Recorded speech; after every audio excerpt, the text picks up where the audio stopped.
Olá, boa tarde. O tema do nosso trabalho é cilindro, uma figura geométrica presente nos estudos da geometria espacial.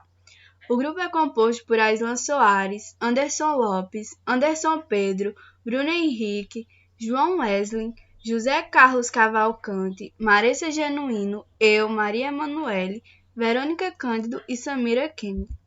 Conceito de cilindro. O cilindro é um sólido geométrico alongado, arredondado espacial. Espacial como assim, né? Espacial significa que ele só pode ser definido num espaço tridimensional. Ele também possui o mesmo diâmetro ao longo de todo o comprimento e é considerado um sólido de revolução. Ou seja, ele é obtido pela rotação de um retângulo em um eixo. Eu vou mostrar para vocês como seria mais ou menos essa rotação. Supondo que esse retângulo ele dê uma volta de 360 graus em torno desse eixo. Esses pontinhos aqui, eles vão formar as curvas diretrizes que vão originar as bases do nosso cilindro, originando assim o cilindro.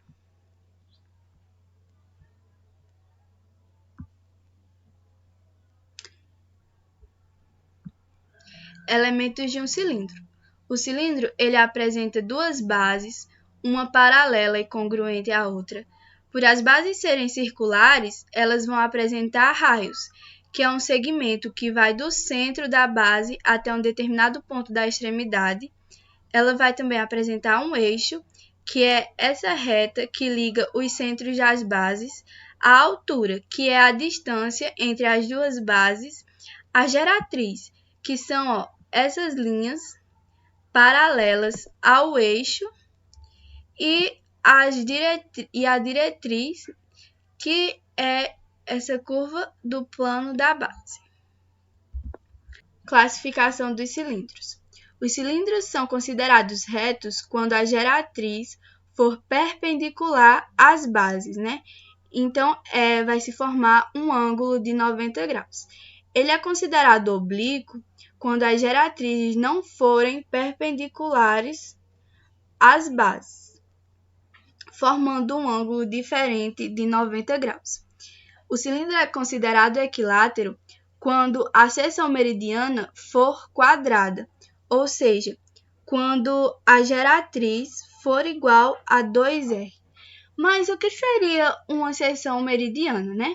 Supondo que vai haver uma interceptação de um plano que passará pelo eixo do cilindro, né?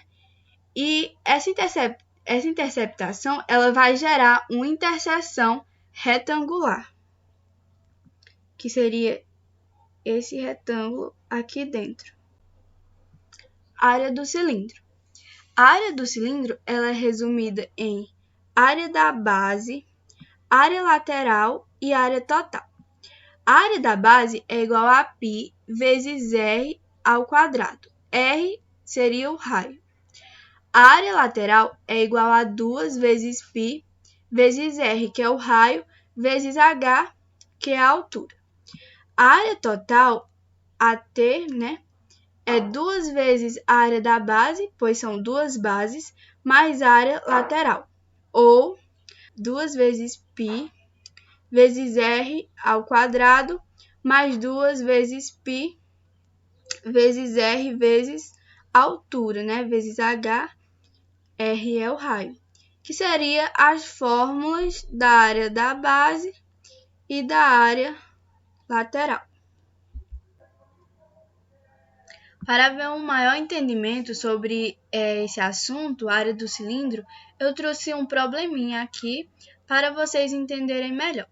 Um determinado cilindro possui 12 centímetros de altura e o raio da base é igual a 6 centímetros. Quanto será a área total desse cilindro? Sabemos que para calcular a área total, a gente deve já saber o valor da área da base e da área lateral.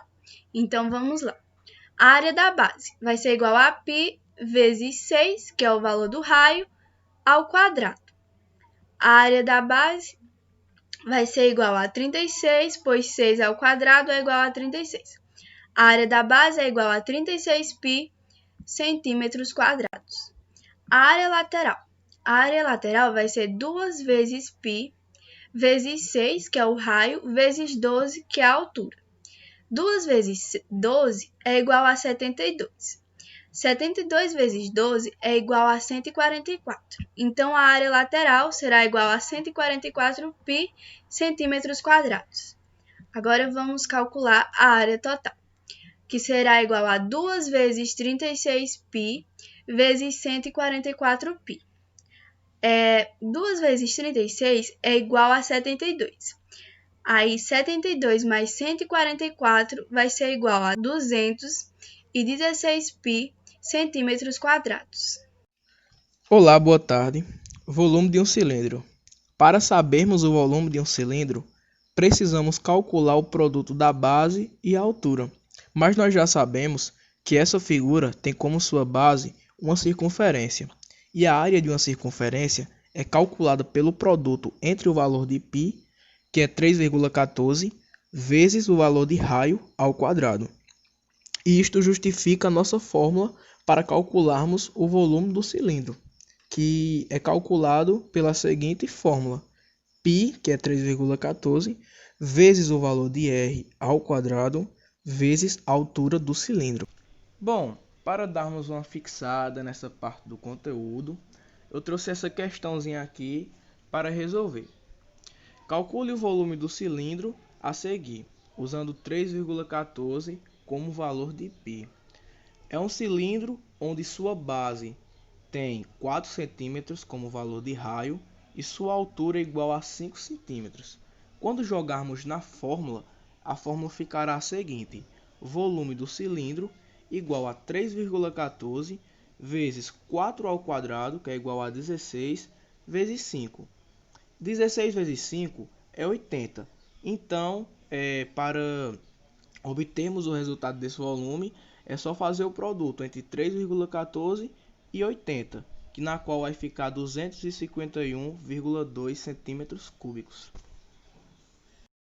Planificação do cilindro. A planificação do cilindro é determinada por duas circunferências congruentes e um paralelogramo. Aqui abaixo temos a imagem de um cilindro e ao lado a imagem da sua planificação, onde temos duas circunferências congruentes e um paralelogramo, que no caso deste cilindro, por ser um cilindro reto, apresenta um paralelogramo do tipo retângulo. Bom, como a gente faz o curso de técnico em edificações, eu achei bastante interessante mencionar esta atuação do cilindro nesta área. Bom, antes de utilizarmos o concreto em uma construção civil, principalmente se for uma construção civil grande, uma construção civil bastante ampla, temos que realizar o ensaio de compressão desse concreto, onde as amostras desse concreto serão moldadas em corpos de prova cilíndrico, como nessas imagens, e serão mantidos em águas saturadas por alguns dias, que logo após será testada a sua resistência. E o nome deste ensaio é Ensaio de Compressão de Corpos de Prova Cilíndricos, NBR 5739. Bom, professora, se a senhora tiver interesse em saber das etapas, dos detalhes dessa etapa, é só acessar esse link que eu deixei aí. Bom, o uso do cilindro no cotidiano. O conceito de cilindro é bastante importante. No nosso dia a dia podemos observar vários objetos com formato cilíndrico, como nessas figuras que eu irei mencionar. Mas antes de finalizar esta apresentação mencionando estas figuras, eu quero deixar essa pergunta aqui para vocês refletirem. Imaginar essas imagens aí e refletirem. Os cilindros abaixo fornecem alguma aplicação importante na sua vida? Bom, temos um copo, onde a gente utiliza todo dia, é claro. Temos o papel higiene. Temos uma lata de quitute, onde ela pode demonstrar não apenas a lata de quitute, mas qualquer lata qualquer, uma lata de refrigerante, uma lata de ervilha, uma lata qualquer. Temos um rímel, utilizado principalmente pelas meninas, na utilização de maquiagem e estética do seu rosto.